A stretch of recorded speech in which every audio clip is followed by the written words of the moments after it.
આજે આપણે 12th commerce Gujarati medium અને એની અંદર સબ્જેક્ટ બીએમાં આપણે પાંચમું ચેપ્ટર જે છે કર્મચારી વ્યવસ્થા એના વિશે આપણે સમજી રહ્યા હતા. એટલે કે કર્મચારી વ્યવસ્થાપન કેવું હોવું જોઈએ તે. તો એના વિશે જે ટોપિક આપણે સમજ્યા હતા અને એના પછીનો જે ટોપિક આવે છે એના વિશેની આપણે વાત કરવાની છે. ગયા લેક્ચરમાં આપણે ભરતી પ્રક્રિયા વિશેની માહિતી મેળવી હતી કે જે તે એકમની અંદર જે એચઆર ડિપાર્ટમેન્ટ હોય છે એ એચઆર ડિપાર્ટમેન્ટનું કામ શું હોય છે તે. તો એ ભરતી પ્રક્રિયા વિશે આપણે સમજ્યા હતા. તો ભરતી કર્યા પછી એટલે કે કર્મચારીઓ એકમની અંદર આવે છે, પણ એટલું યાદ રાખજો કે જેટલા કર્મચારીઓની જરૂર હોય છે એના કરતાં વધુ કર્મચારીઓ એકમની અંદર જે કહેવાય કે એપ્લાય કરતા હોય છે, એટલે કે અરજી કરતા હોય છે. તો શું બધા જ કર્મચારીઓને મેળવી લેવાના હોય? તો કે ના, એમાંથી યોગ્ય કર્મચારીની પસંદગી કરવાની હોય છે. પસંદગીની પ્રક્રિયા કેવી હોય છે એ થોડું આપણે સમજી લઈશું. પસંદગીની પ્રક્રિયા એટલે કે યોગ્ય જગ્યાએ યોગ્ય સ્થાને યોગ્ય કર્મચારી અને જે તે લાયકાત અનુસાર એટલે કે એની જે પણ લાયકાતની જરૂરિયાત હોય એ લાયકાત અનુસાર એમને એ જગ્યા એમને આપવી જોઈએ, એટલે કે એ રીતે એમની નિમણૂક કરવી જોઈએ. એકમની અંદર યોગ્ય સ્થાને યોગ્ય કર્મચારીની નિમણૂક કરવામાં આવશે તો જે તે કર્મચારી એકમની અંદર એ નિષ્ણાત વ્યક્તિ પુરવાર થશે અને એકમનું કામ એ સારું એવું થશે. જેથી કરીને કહી શકાય કે હવે બધા જ કર્મચારીઓએ એપ્લાય કર્યું છે, એટલે કે ઘણા બધા વ્યક્તિઓ આવે છે, પણ એમાંથી આપણે પસંદગી કરવાની છે જેને કહેવામાં આવે છે સિલેક્શન. તો સિલેક્શનની પ્રક્રિયા આપણે સમજીએ. આપણે વાત કરી હતી કે તમે ફ્યુચરમાં કોઈ પણ એકમની અંદર એચઆરનું કામ તમે કરતા હશો તો ત્યારે તમારે આ પસંદગીની પ્રક્રિયા ખૂબ જ ધ્યાનમાં રાખવી પડશે. એકમની અંદર 3 સપાટીઓ હોય છે. ઉચ્ચ સપાટી એટલે ટોપ લેવલ કહેવામાં આવે છે, મધ્યમ સપાટી અને તળ સપાટી. એટલે કહેવાનો મિનિંગ શું થાય છે કે ત્રણેય સપાટીની અંદર એકમની અંદર અલગ અલગ પ્રકારના કર્મચારીઓ લેવામાં આવે છે. એટલે ઉચ્ચ સપાટી હોય તો ત્યાં નિષ્ણાત વ્યક્તિઓની જરૂર પડે છે. મધ્યમ સપાટી હોય ત્યાં અધિકારીઓની જરૂર પડે, ત્યાં પણ નિષ્ણાત વ્યક્તિઓ હોય છે. અને તળ સપાટીની અંદર આપણે કહી શકીએ છીએ કે ત્યાં કામદારો અને કર્મચારીઓનો સમાવેશ થતો હોય છે. ત્યાં બિનકુશળ કામગીરી જે કારીગરો હોય છે. એટલે કહી શકાય છે કે આ 3 સપાટીની અંદર જે પસંદગી આપણે કર્મચારીઓની કરવાની હોય છે એ પસંદગીની પ્રક્રિયા બધાની અલગ અલગ હોય છે. જો ઉચ્ચ સપાટી અને મધ્યમ સપાટીના અધિકારીઓની નિમણૂક કરવાની હોય તો ત્યાં એ અલગ અલગ પ્રકારની મૌખિક અને લેખિત જે કહી શકાય કે એમની કસોટીઓ લેવામાં આવે છે અને એમાંથી એ લોકો પસાર થાય તો જ એમની નિમણૂક કરવામાં આવે છે. તળ સપાટીની અંદર પણ એની પ્રોસેસ જે કહી શકાય કે એમના કરતાં થોડી જે સહેલી હોય છે. તો જોઈએ આપણે આ 3 સપાટીની આપણે વાત કરી કે 3 સપાટીની અંદર અલગ અલગ કસોટીઓ લેવામાં આવે છે અને એ કસોટીઓ પાસ કર્યા બાદ કર્મચારીઓની નિમણૂક થતી હોય છે. તો પસંદગીની પ્રક્રિયામાં હંમેશા યાદ રાખવાનું કે કઈ સપાટીની અંદર કયા વ્યક્તિની જરૂર છે અને એના માટેની એની લાયકાત એની નિપુણતા કેટલી જોઈશે એ ખાસ કરીને આપણે પસંદગી પ્રક્રિયાની અંદર ધ્યાનમાં લેવું પડે છે. એના પછીને આપણે વાત કરીએ છીએ કે ચલો પસંદગીની પ્રક્રિયાની આપણે વાત કરીશું કે સ્ટેપ બાય સ્ટેપ એની પ્રોસેસ શું છે, એની પ્રક્રિયા આપણે સ્ટેપ બાય સ્ટેપ આપણે સમજીશું. તો સૌ પ્રથમ જ્યારે પણ જે એકમની અંદર જ્યારે પસંદગીની પ્રક્રિયા થતી હોય છે પહેલું સ્ટેપ આવે છે આવકાર અને પ્રાથમિક મુલાકાત હોય છે. એટલે કે જે તે કર્મચારી એકમની અંદર સૌ પ્રથમ આવે છે ત્યારે રિસેપ્શનિસ્ટ જે કહી શકાય બરોબર છે એને મળતા હોય છે. ત્યાં એ ટેબલ ઉપર પૂછપરછ થતી હોય છે. એટલે કે તમે કયા ડિપાર્ટમેન્ટની અંદર કયા વિભાગની અંદર કે કઈ સપાટીની અંદર તમે એપ્લાય કર્યું છે એટલે નોર્મલ એની જે માહિતી હોય છે એ રિસેપ્શનિસ્ટ જે કહી શકાય કે એને આવકાર આપી અને એ માહિતી પૂછતો હોય છે. એના જે પણ કહી શકાય એના ડોક્યુમેન્ટ્સ હોય છે કે પછી એની જે તે લાયકાત હોય છે એના વિશે પ્રાથમિક માહિતી પૂછે છે અને ત્યાંથી યોગ્ય લાગે તો જ પછી જે કહેવાય કે અધિકારી પાસે એ કર્મચારીને મોકલવામાં આવે છે. તો એ અધિકારી જોડે મોકલે છે ત્યારે અધિકારી એના ઉપર જરૂરી ચકાસણી કરે છે કે તમે જે અરજી કરી હતી એ અરજી મુજબ તમારી જે તે લાયકાત છે કે નથી એ એના ઉપર વાતચીત કરે છે. મીન્સ એક્ઝામ્પલ આપણે લઈ શકીએ કે જો ડમી ડિગ્રી હોય આપણી બરોબર છે અને આપણે જે તે એકમની અંદર એપ્લાય કરી હોય કોઈ કંપનીની અંદર બરોબર છે તો ડમી ડિગ્રી છે ત્યારે એ આપણી પકડાઈ જતી હોય છે. એ લોકો ડાયરેક્ટ જ ઓરલી આપણને પૂછતા હોય છે બરોબર કે 10th સ્ટાન્ડર્ડ મીન્સ કે 10th તમે કયા વર્ષમાં પાસ કર્યું કે કઈ સ્કૂલમાં, ઓકે, પછી કે 12th નું પૂછે, કોલેજ કઈ યુનિવર્સિટીમાંથી કરી છે, તો ત્યારે કેવું છે કે ડમી ડિગ્રી લીધી હોય તો આ બધી માહિતી આપણે ફટાફટ બોલી શકતા નથી, એટલે ત્યાં જ આપણે પકડાઈ જતા હોઈએ છીએ. એટલે એ લોકો શું કરે છે કે જે વ્યક્તિ છે જે એપ્લાય કર્યું છે, બરોબર છે, એ વ્યક્તિને ત્યાં પકડી પાડવાનો છે. જો સાચો છે તો નો પ્રોબ્લેમ, એ આગળના સ્ટેપમાં જઈ શકે છે, પણ જો એ સાચો ના હોય, બરોબર છે, તો ત્યાંથી જ એને ટૂંકમાં રવાના કરવામાં આવે છે કે એટલું એક કામગીરી ઓછી થાય છે. તો જો આવકાર અને પ્રાથમિક મુલાકાત થઈ જાય, એની અંદર જો વ્યક્તિ યોગ્ય હોય અને સાચો હોય તો સેકન્ડ સ્ટેપમાં જતો હોય છે, અને જો સાચો ના હોય તો ત્યાંથી એને રવાના કરવામાં આવે છે. તો ચલો એની અંદર પણ સિલેક્ટ થઈ જતો હોય છે, તો સેકન્ડ સ્ટેપ એનું આવે છે અરજી પત્રક સ્વીકારવું અને ચકાસણી કરવી. આપણે કોઈ પણ કંપનીની અંદર ટૂંકમાં આપણે એપ્લાય કરતા હોઈએ છીએ, અરજી કરતા હોઈએ છીએ, તો જે ઓનલાઈન આપણે ફોર્મ ભરીએ છીએ એની અંદર શું ડિટેલ્સ માંગે છે, તો 10th સ્ટાન્ડર્ડ છે કે 12th હોય કે તમારી જે કોલેજ હોય, બરોબર છે, એ બધી જ કયા વર્ષમાં પાસ કરી છે, એના પર્સન્ટેજ મીન્સ જે ગ્રેડ કહેવાય છે, એ બધી જ માહિતી આપણે અરજી પત્રકમાં ભરતા હોઈએ છીએ. તો ઓનલાઈન તો આપણે ગમે તે ભરી શકીએ છીએ. 10thમાં 50% જ આવ્યા હોય, બરોબર છે, પણ ટૂંકમાં 80% આપણે લખીએ તો પણ ઓનલાઈન પ્રોસેસમાં આપણને કોઈ ના કહેવાનું નથી. પણ એ ક્યારે ચકાસણી થાય છે કે જ્યારે આપણે એકમમાં ગયા અને ત્યારે પછી અરજી પત્રક જ્યારે એ લોકો એક્સેપ્ટ કરે છે આપણું, અને પછી એની ચકાસણી કરતા હોય છે કે શું ખરેખર આ અરજી પત્રક તમારું જ છે કે પછી ગુણપત્રક છે કે પછી જે તે ડોક્યુમેન્ટ્સ આપણા હોય ને, એક્સપિરિયન્સ સર્ટિફિકેટ છે, તો એ લોકો આ રીતે ચેક કરતા હોય છે. તો એની અંદર એ લોકોને યોગ્ય લાગે કે સાચું છે તો જ એના પછીના નેક્સ્ટ લેવલની અંદર જાય છે, નહીં તો ત્યાંથી ટૂંકમાં આપણને પાછા રવાના કરી દેતા હોય છે. એટલે કહેવાનો મિનિંગ શું થાય છે કે સેકન્ડ સ્ટેપ જે છે અરજી પત્રક એ લોકો સ્વીકારે છે અને ચકાસણી કરે છે. ચલો ચકાસણી કરી દીધી, અને ચકાસણી કર્યા બાદ હવે શું થશે, જો યોગ્ય હશે તો થર્ડ સ્ટેપમાં આવશે. થર્ડ સ્ટેપ એટલે એની અંદર અલગ અલગ વિભાગની અંદર અલગ અલગ સપાટીની અંદર જરૂરી કસોટીઓ જે આપણે કહીએ છીએ લેખિત અને મૌખિક એક્ઝામ, એ હવે લેખિત અને મૌખિક એક્ઝામ એટલે કે ઇન્ટરવ્યુ દ્વારા પણ લઈ શકાય છે અને લેખિત એક્ઝામ દ્વારા પણ લઈ શકાતું હોય છે. તો ચલો હવે આપણે એ વિવિધ કસોટીઓ વિશે આપણે સમજવાનું છે. આ એક એચઆરનું કામ છે, એટલે તમારે યાદ રાખવાનું રહેશે કે ફ્યુચરમાં તમારે આ કામ લાગશે. તો ચલો જરૂરી કસોટીઓ જ્યારે લેવામાં આવે છે તો એની અંદર પહેલી જ જે કસોટી છે કે બુદ્ધિ કસોટી. હવે એક બાબત યાદ રાખવાની છે કે ઉચ્ચ સપાટી જે કહેવામાં આવે છે એકમનું ટોપ લેવલ. હવે કંપનીનું જે ટોપ લેવલ હોય છે ત્યાં બધા અધિકારીઓ જે કહી શકાય, બરોબર છે, સંચાલકો હોય છે, મેનેજિંગ ડિરેક્ટર હોય છે, એટલે જે કહી શકાય CEO હોય છે. તો આ બધા નિષ્ણાત લોકો કહેવામાં આવે છે. હવે આ લોકો કેવા છે કે એમની જગ્યા ઉપર જે ભરતી કરવાની હોય છે એ વ્યક્તિ યોગ્ય હોવો જ જોઈએ. તો એ યોગ્ય પસંદગી કરવા માટે આપણે પહેલી જ કસોટી એમની લેવામાં આવે છે બુદ્ધિ કસોટી. એટલે દરેક સપાટીએ અલગ અલગ પ્રકારની ટૂંકમાં કસોટી લેવામાં આવે છે.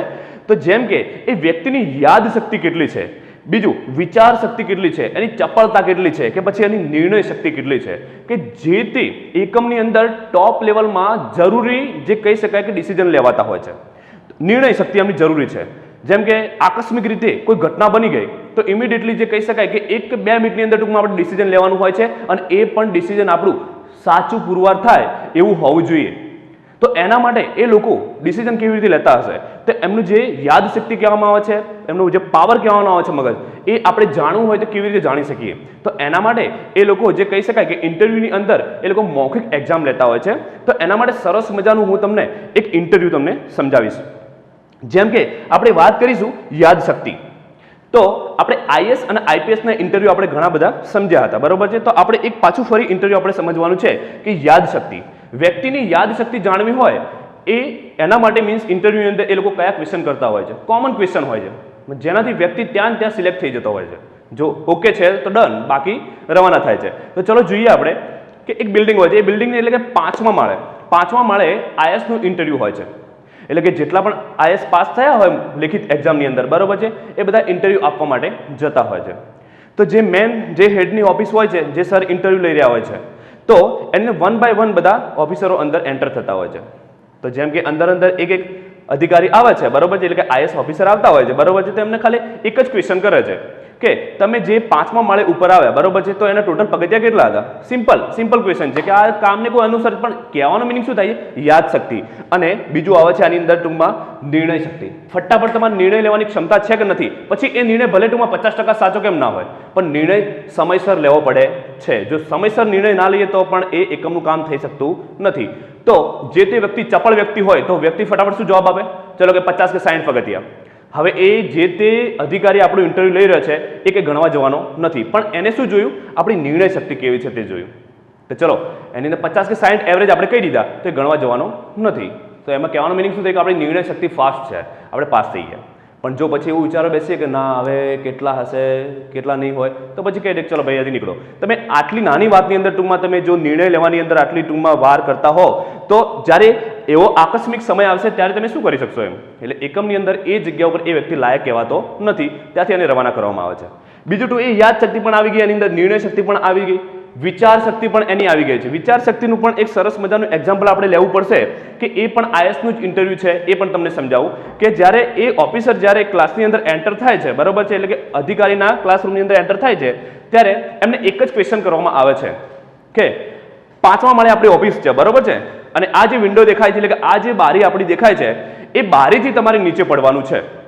હવે બધા તો આ જ્યારે સાંભળે ને ત્યારે અચરજ પામી જાય છે કે નીચે પડવાનું, માણસ મરી જાય નીચે 5મા માળેથી પડે તો. એટલે પછી શું થાય છે કે એ નીચે પડવાનું કહે છે, પણ યાદ રાખજો નીચે પડવાનું કહે છે પણ જે બુદ્ધિશાળી વ્યક્તિ હશે ને એ સમજી જશે. બુદ્ધિશાળી વ્યક્તિ સમજી જશે કે નીચે પડવાનું કીધું છે. હવે 1 બાય 1 બધા આવતા હોય છે અંદર અને બધાને આ જ ક્વેશ્ચન કરવામાં આવે છે કે ચલો તમારે બારીથી નીચે પડવાનું છે. તો કે સર અમે નીચે નહીં પડીએ બરોબર છે, મરી જવાય. તો કે ઓકે ચલો નીકળી શકો તમે અહીંયાથી. પછી કોઈ જે કહી શકાય યોગ્ય અધિકારી આવે છે અને એ જે કહી શકાય કે એ વ્યક્તિ જ્યારે કહેવામાં આવે છે એટલે કે આઈએસ અધિકારી કે એને કહેવામાં આવે છે કે ચલો ભાઈ તમારે બારીથી નીચે પડવાનું છે, પણ એ ઉલ્લેખ નતો કર્યો બરોબર છે. એ વ્યક્તિ ટૂંકમાં બારી ઉપર ચડી ગયો બરોબર છે અને અંદર જ પડ્યો રૂમની અંદર. પેલા અધિકારી શું કીધું હતું? બારીથી નીચે પડવાનું છે, એવું નહોતું કીધું કે બારીની બહાર પડવાનું છે.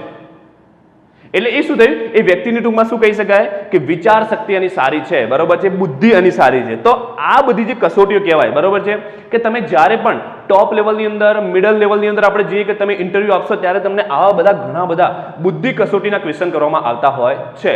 અને એની સાથે સાથે લેખિત પણ એક્ઝામ હોય છે કે જેની અંદર ટૂંકમાં રિઝનિંગના ક્વેશ્ચન આપેલા આપે કે રિઝનિંગ કહેવામાં આવે છે એના, એ બધા ક્વેશ્ચન અંદર આપેલા હોય છે કે જે કહી શકાય કે આપણે વિચારીને ટૂંકમાં જવાબ આપવા પડતા હોય છે.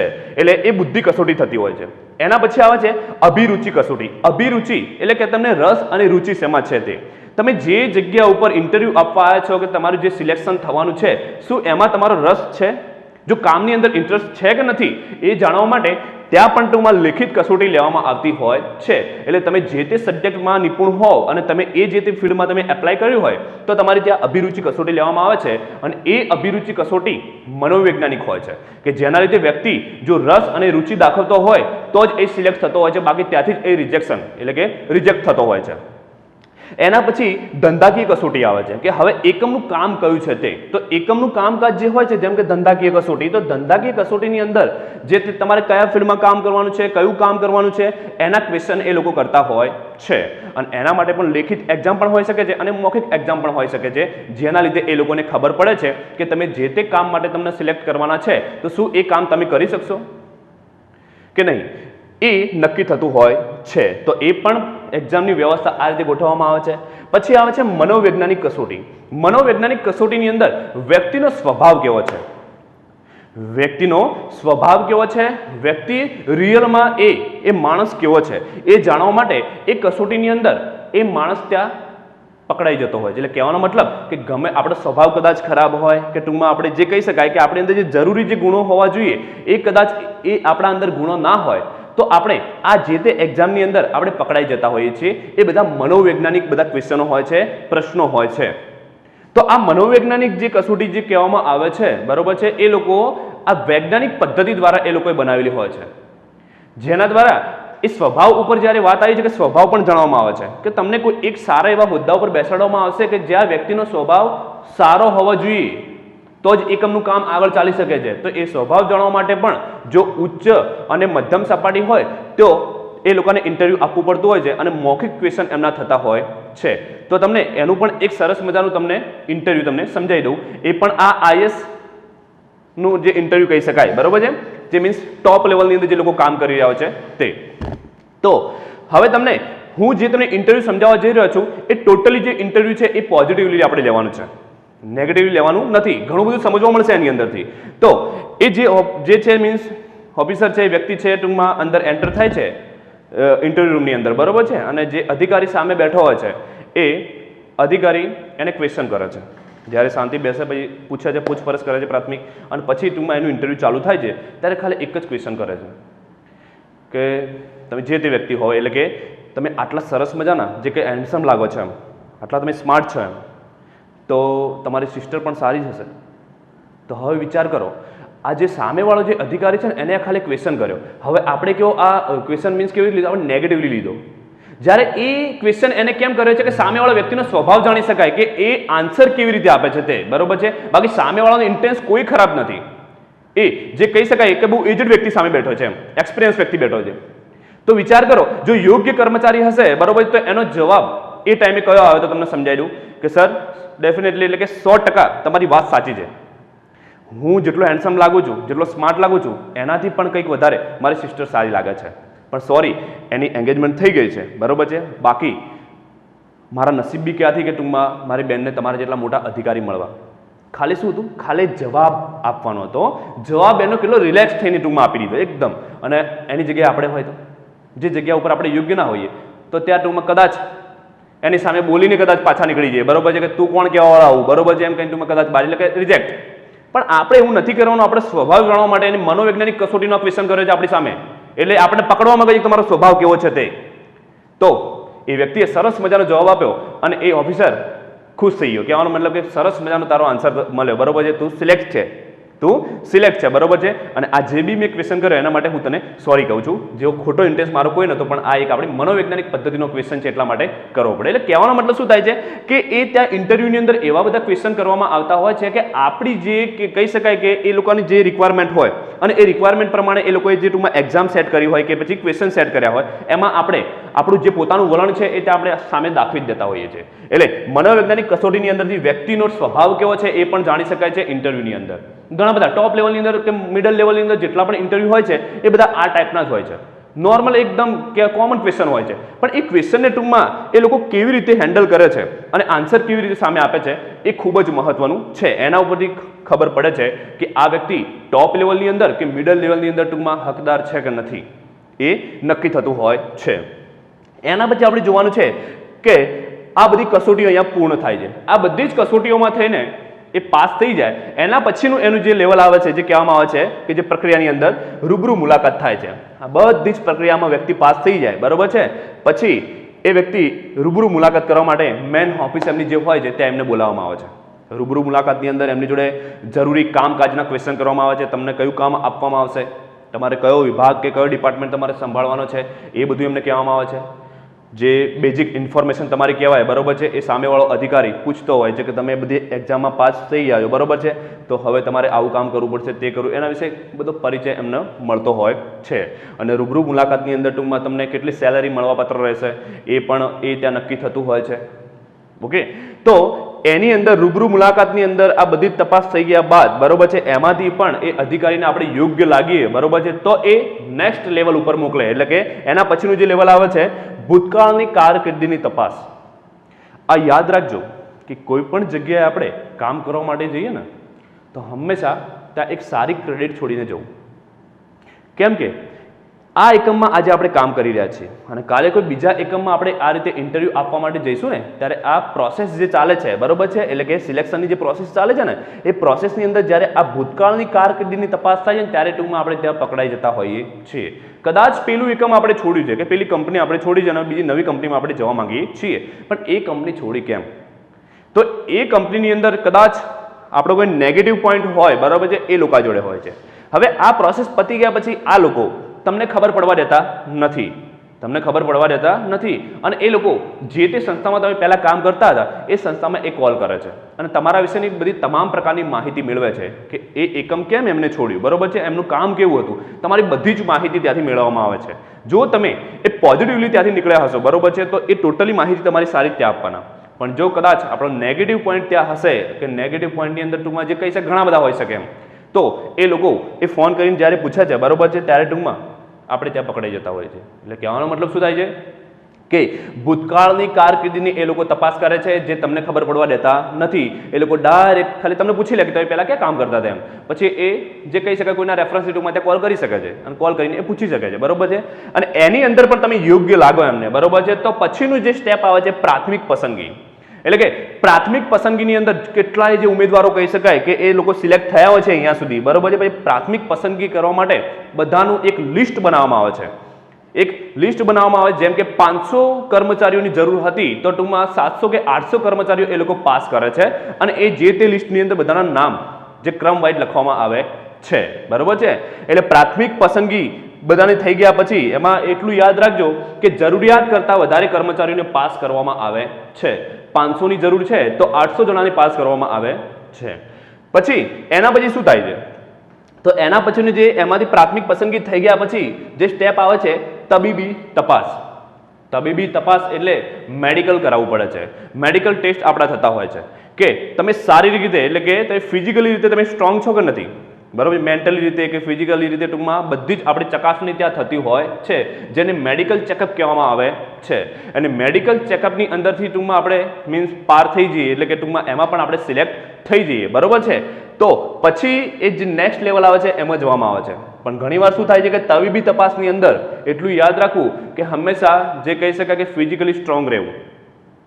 જેની અંદર આવી કોઈ મોટી કંપનીની અંદર ટૂંકમાં આપણે જ્યારે ઇન્ટરવ્યૂ આપવા માટે જે પછી આ જ્યારે લેવલ આવે ને ત્યારે એની અંદર આપણે ફેલ થતા હોય છે. જો મેડિકલની અંદર બી પ્રોબ્લેમ હોય તો બી ટૂંકમાં આપણે અહીંયા સુધી ભલે સિલેક્ટ થયા પણ અહીંયા એ લોકો આપણને રિજેક્ટ કરી દેતા હોય છે. એટલે યાદ રાખવાનું કે ફિઝિકલી બી સ્ટ્રોંગ રહેવું એ જરૂરી બને છે, બરોબર છે.